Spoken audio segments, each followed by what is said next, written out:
knows? What evil lurks in the hearts of men? The shadow knows.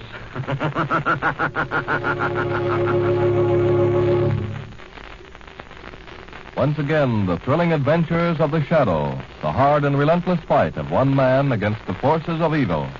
These dramatizations are designed to demonstrate forcibly to old and young alike that crime does not pay.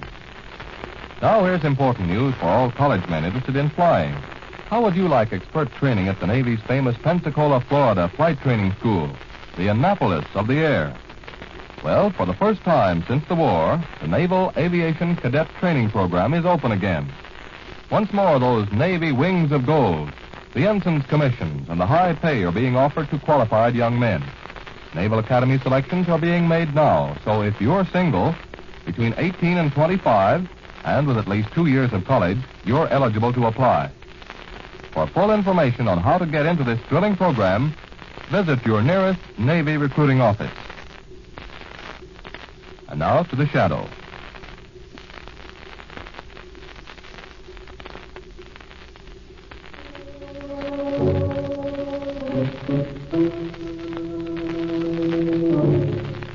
The Shadow, who aids the forces of law and order, is in reality Lamont Cranston, wealthy young man about town.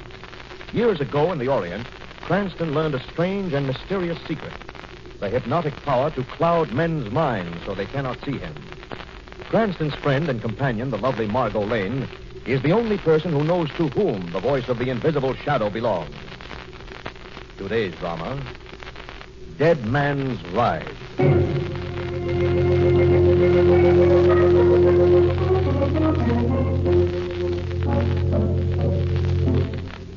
On a rise of land, overlooking a secluded valley, stands the elegantly appointed one-story manor house of Roundville, the celebrated horse farm of wealthy George and Helen Warren. This late afternoon, we find a tired, somewhat nervous woman talking low and insistently, while a doctor listens attentively. No, it isn't exactly a happy marriage. George and I have never been in love, in the true sense of the word. My stepfather was wealthy and ambitious socially, and he wanted me to marry George because of the prestige of the Warren name. I see. Now, suppose you tell me something about your stepfather's death. Please, Peter, do we have to talk about that? My dear, you must remember this isn't the general conversation, but an important psychiatric treatment. I know, Peter. And you've been so kind and patient and helpful. It's been wonderful having you here for the past 2 weeks. I want to see you well again, Helen. I want very much to see you well. I'll do anything you say, Peter. Well, now suppose you tell me about your late stepfather. You weren't exactly on friendly terms, were you? No, we weren't. He had forced my marriage with George. I didn't like that. But his death did come as a terrible shock to you. Well, not exactly. No, it wasn't exactly a shock. I see. Where were you precisely at the time your father fell from the horse and was trampled to death? Why, I was... Yes, Helen, dear. Tell both of us. George. Where were you at precisely when the so-called accident occurred? I didn't hear you come in, George. Obviously. Or you and the good doctor wouldn't still be holding hands, would you? George, stop being ludicrous. You're drunk. Drinking is my vice, isn't it, Helen? And yours is psychiatry. Or is it something more dangerous? Something to do with horses? Warren, I won't have you upsetting my patient with your ridiculous accusations. Ridiculous, Doctor. Helen's word is ludicrous. You two should stick together, Dr. Stark, shouldn't you? I think we've had about enough of this. Isn't that your horse waiting for you just outside the door? Yes, Doctor, that's Bruno. I'm riding him this afternoon. You're riding Bruno? Yes, the horse is perfectly safe, providing no one tampers with the saddle straps before he's mounted. What do you mean? I mean the saddle straps left unbuckled can throw a rider. And Bruno loses his head when he sees his rider on the ground. He tramples them, like he did your stepfather, remember? George, please. Are you going to jump Bruno today, George?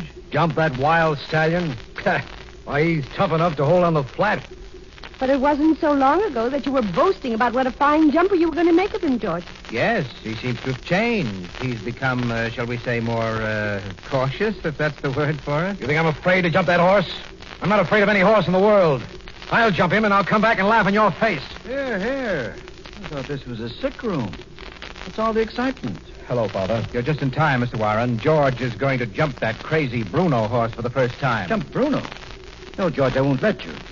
Why, that's the horse that killed Helen's stepfather. Father, I've made up my mind. And just in case you two would like to watch the performance, there's an excellent view from this large window. Oh, George, you can't. I forbid it. Fool. He'll kill himself.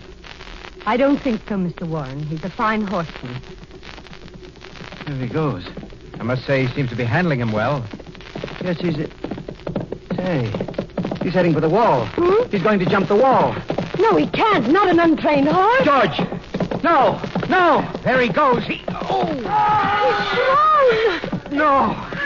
He's stomping him! He's...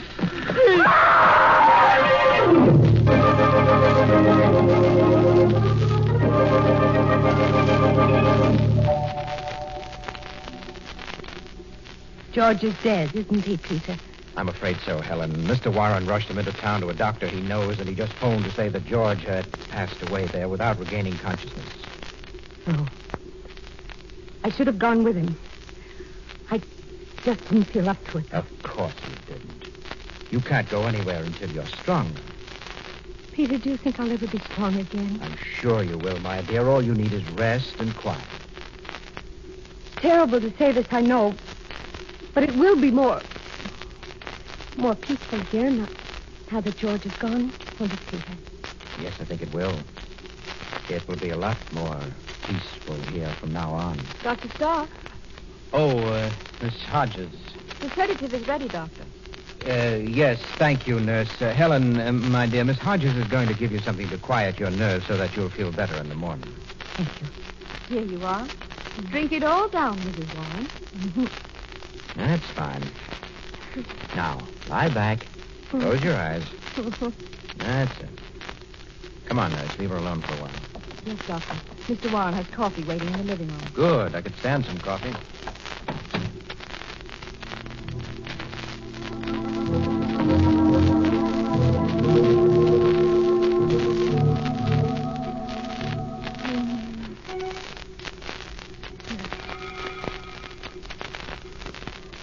George is dead.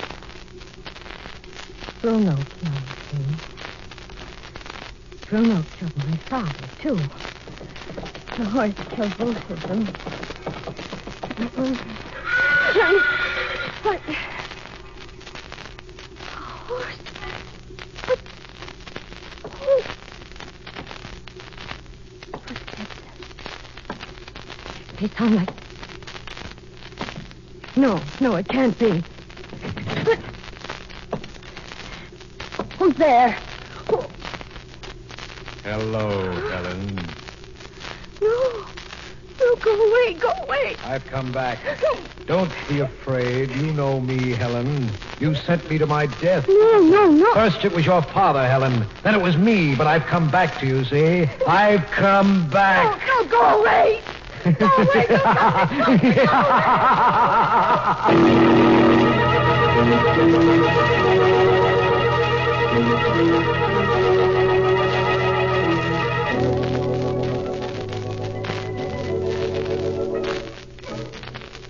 This calls for careful thinking, Margo. A slip might prove fatal.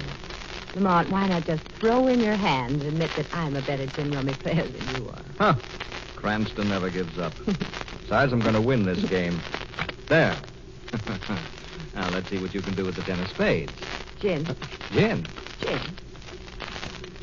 See, that puts me out with 112. Oh. 112 to nothing. Sounds like Notre Dame versus Slippery Rock teachers. Maybe we ought to try some other game. Oh, the doorbell. Now, who'd be calling at this hour? Yes? You must pardon the intrusion, but I was told I could find Mr. Cranston here. Lucius Warren, isn't it? Well, won't you come in, sir? Thank you.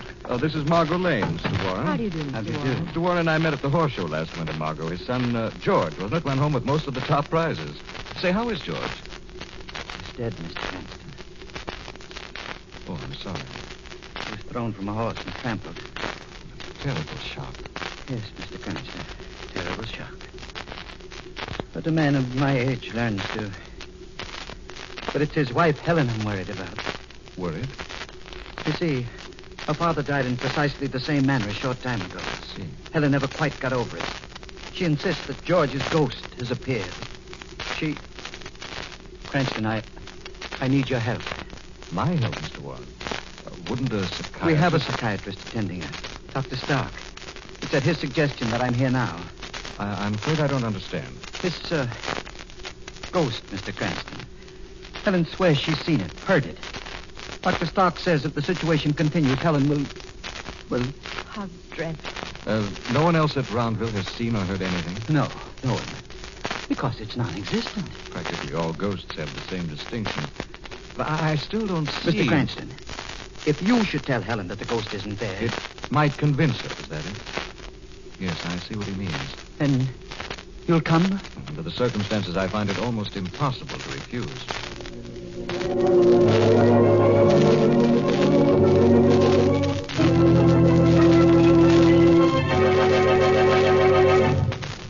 But I tell you, Mr. Cranston, I saw him. I saw George in this very room. Mrs. Warren, is it possible it could have been someone else? Someone who merely pretended to be George's ghost? No.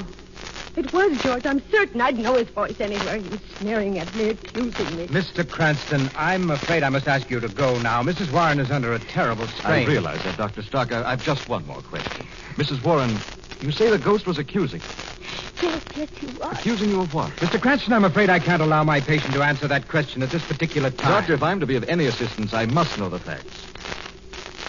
Well, Mrs. Warren, of what did the ghost accuse you of?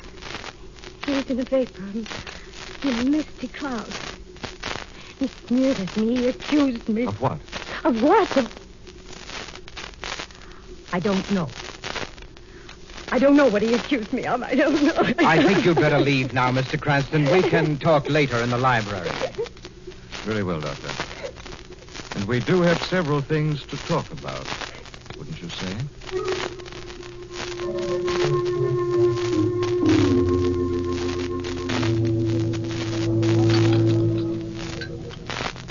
Coffee, Miss Lane? Miss Hodges? Thank you, Mr. Warren. I'd like some. I have plenty. Mr. Cranston? No, none for me, then. I'll have another cup if you don't mind. Yes, of course, Doctor. There you are, Doctor. Is Helen sleeping? Yes, I've given her a sedative. I'm afraid her interview with Cranston here was a trifle upsetting. I'm sorry. There were certain questions that were necessary. Well, in the future, I'd appreciate your asking me all the questions you find so necessary.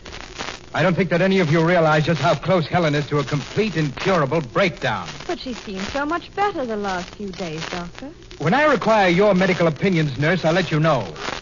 Meanwhile, I suggest that you go to your patient. Oh, surely Miss Hodges can drink her coffee first, Doctor. Thank you, Mr. Warren. I'll just take my coffee with me.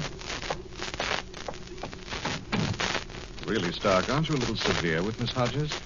Well, I suppose so. I didn't mean to be so irritable. It's just that this case baffles me. It's late. I suggest we all retire. Yes, very good idea. I've suddenly become quite sleepy. Strange that I should get sleepy after 2 cups of coffee. Yes, Doctor. Most strange.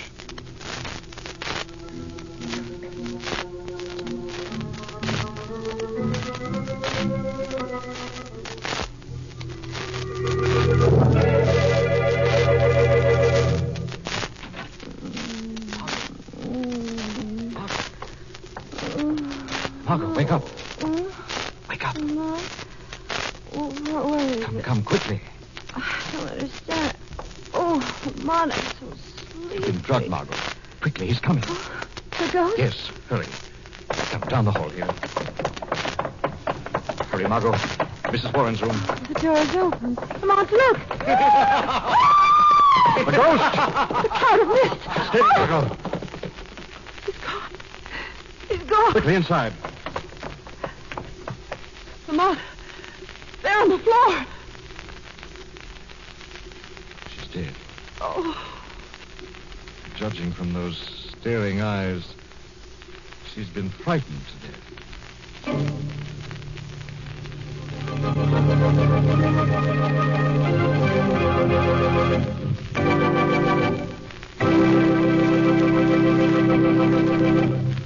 We'll return to the shadow in just a minute. A lot of Americans fought for it in the 18th century, the 19th century, and just a couple of years ago in the Second World War. Fought for it and died for it. For what? Why, for the right of all American citizens to have a voice in saying how and by whom they shall be governed. From lodge officers right on up to the President of these United States. Well, that's swell, you say. We're grateful. We wouldn't live in a land where we couldn't cast that secret ballot. We'll keep that right for ourselves and for our children, even if it means fighting for it again. And so, what do we do with this precious right to vote? Well, the last time we had a presidential election in these United States, just over half of the eligible voters took time out to go to the polls. What happened to the rest of us? Well, let's take the case of Joe Smith. He looked at it this way. After all, what difference does one vote make? I'm not going to swing the whole election with my vote, but it makes a lot of difference when you multiply that by several million Americans who had something more important to do on that particular day. You see, freedom carries with it a responsibility. And as the old saying goes, you never get something for nothing. Remember, freedom is everybody's job.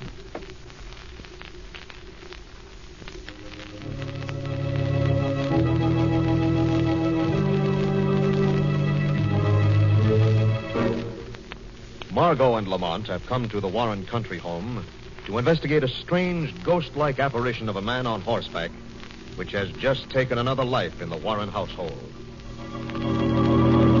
No.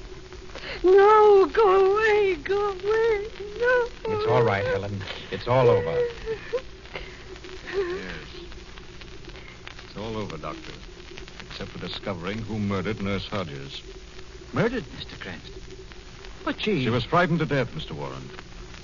In the eyes of the law, any death directly caused by the commission of a crime is a homicide. Look here, Cranston, what are you suggesting? Dr. Stark, real ghosts, if there are such things, don't usually go around slipping drugs, sleep-inducing drugs into coffee pots. Drugs? Exactly, Mr. Warren. So that we'd all be asleep while the ghost came calling on Mrs. Warren. But Miss Hodges drank coffee.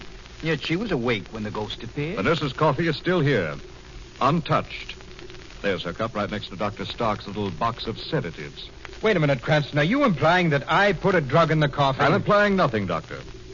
And as for my assumption, it's a simple matter to find out if that coffee contains a drug. We'll have it analyzed at once. But Cranston, why should... Doctor, look out. The nurse's coffee. You knocked it over. Oh, dear, how awkward of me.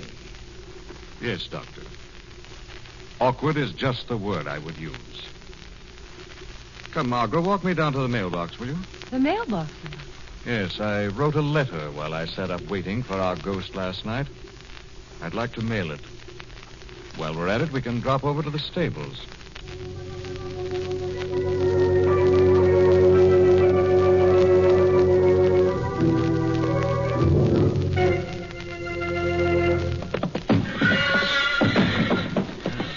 High-spirited brute, isn't he, Margo? Vicious, you mean? Yes, easy, fellow, easy. Forgive me for dropping in so unexpectedly, Bruno, but we have a matter of murder to discuss. Easy. Steady, Bruno. Steady. Yes, tell him to be careful. Steady, Bruno.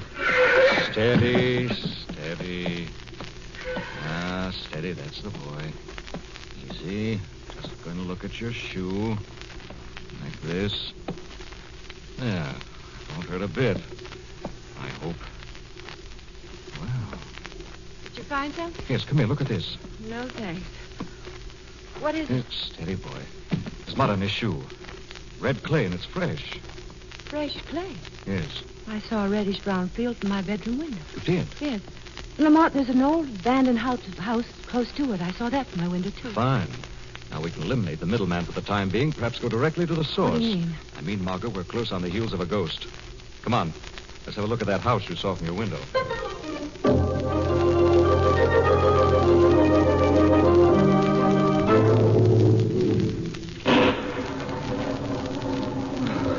Dismal-looking place, isn't it? Yes, it's certainly no answer to the housing shortage. Come on, let's go in. What is it, Margo? Come on, a light. I could swear I saw a light through that door. Flickered for an instant and then went out. Come on, someone's in there. A cigarette cigarette smoke. Someone's in here, all right. Light you saw flicker must have been a match. Lamont, over there. There's something moving. Steady, Margo. I'll go see. Oh, it's just an old piece of wallpaper hanging from the wall. Oh. Lamont, it's flapping. Someone must have opened the door. Lamont, something's grabbing me. Margo!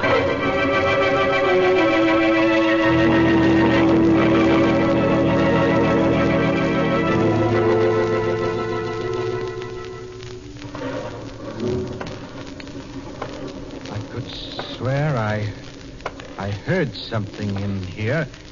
What's this? The eminent psychiatrist talking to himself? What? Who's that? I don't see anyone. You can conserve your flashlight battery, Dr. Stark. No one sees the shadow. The shadow? Miss Lane, Doctor, what did you do with her? Miss Lane? You found her, Doctor. You'll answer to the shadow. But I haven't seen Miss Lane. I swear. Explain what you're doing here in this house, then, Doctor. I saw a light, and I thought I'd see... Dr. Stark, tell me what you know of the doings at Roundville. Who's behind it all? All right, I'll tell you. It's... window. Down! Get out! Dr. Stark. Doctor, who did this? Who did it? I found his hiding place. I found out what was going on. It's... Oh.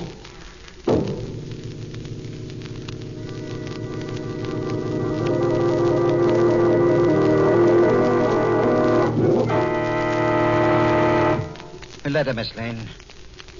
What was in that letter mailed from Roundville? I don't know. What was in the letter Cranston mailed from Roundville? I insist that you tell me. And I insist that you untie me, Mr. Warren. Untie you, Miss Lane? Really, I'm afraid you don't appreciate the situation. We have drama here, Miss Lane. And suspense. And perhaps violence. You're insane. No, Miss Lane. Helen's the one who's insane. You know Helen. She's my daughter-in-law. It's all part of the plan, you see. Plan? What plan, Mr. Warren? The letter, Miss Lane. What did Cranston have to say? I tell you, I don't know. I don't know. You mean you've forgotten, don't you, Miss Lane? Conveniently forgotten. That's all right. I have a way of refreshing your memory. What are you going to do? I'll show you. Curling iron. Red hot and ready to use. A wonderful stimulant for absent-minded girls. No. I'm afraid I'll have to use it. Unless you decide to tell me about the letter. But I don't know. No. Don't come any closer. No. You heard what she said, Warren. Who's there? I'm close by you, Warren. Oh, the shaft. Put that iron down, Warren. Put it down, I say. It was a clever scheme, wasn't it, Warren? A daring plan. What do you mean? Your plan to drive Helen insane. You were the one who put the drug in the coffee so that everyone would sleep through the ghost's appearance. Everyone except Helen, of course. No, you're wrong. First you tried to make her believe she murdered her father, didn't you, Warren? No, Then when that failed to drive her mad, you hit upon this plan, didn't you? A ghostly plan to deprive her of her sanity. And all because you were greedy. That's not true. Everyone thought the aristocratic Warrens were rich. No one but you and your son knew that it was Helen who had the money, and you knew that if Helen were declared insane, her husband would gain legal control of her fortune. Her husband? But he's dead. George is dead. Is he? Look here. All right, come out. You don't have to pretend to be dead and a ghost any longer. George, how did they find you? Where am I? What happened? You just received a little tap on the head, George. You'll recover. Which is more than can be said for Dr. Stark lying upstairs dead with your bullets in him. Shadow, you hurt George. You hurt my son. He's got a gun. I'll kill you. Drop that gun, Warren. I'll kill you. Father, I'm in your line of... I've killed him. My son. I've killed him. And this time it's real. The evil suffer by their own wicked devices, Warren.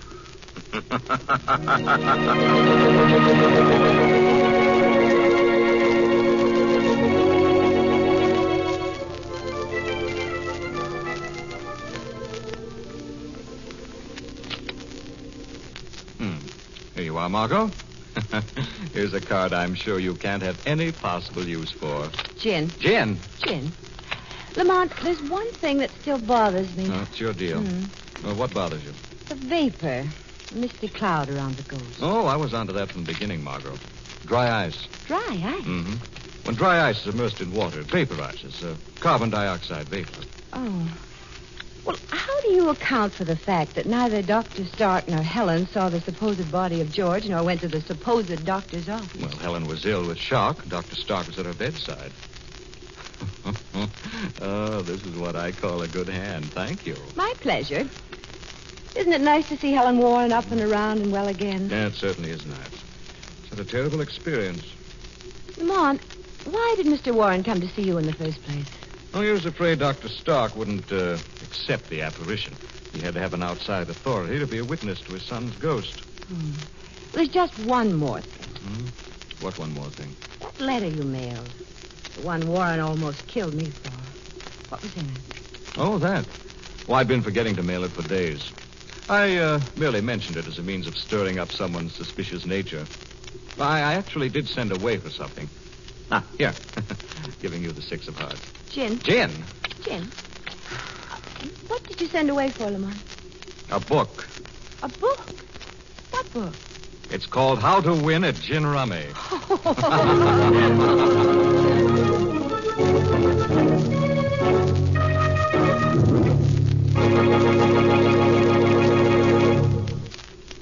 We'll return to the shadow in just a moment.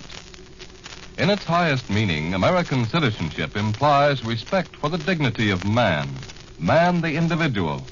It has long been a basic American belief that the essential good in men will beat down the bad, but only if the individual is afforded wide latitude in working out his own problems. There is something extremely positive about all this, but don't let anyone twist the thing around. Don't let anyone tell you that in being an American, you are not being something else. Professional patriots invariably employ this trick. Next thing you know, you're an anti-capitalist, anti-socialist, anti-foreign, or anti-half a dozen things.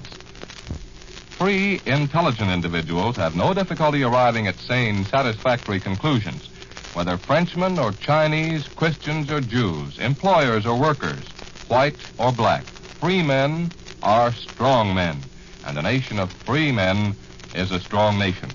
Now back to the shadow.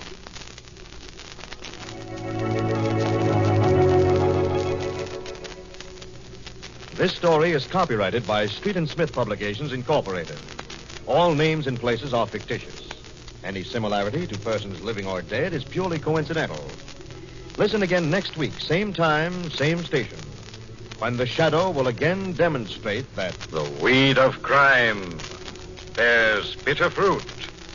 Crime does not pay. The shadow knows.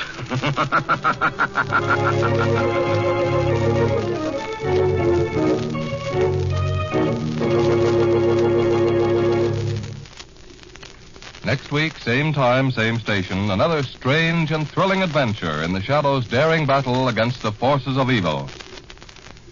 Suppose you are driving along peacefully and suddenly one of those extra loud horns is blasted at you by an impatient driver who's in a hurry to get around you or make you hustle up too.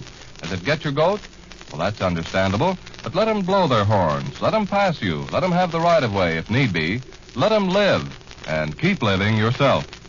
The part of Lamont Cranston was played by Brett Morris and Margo by Grace Matthews. This is the Mutual Don Lee Broadcasting System.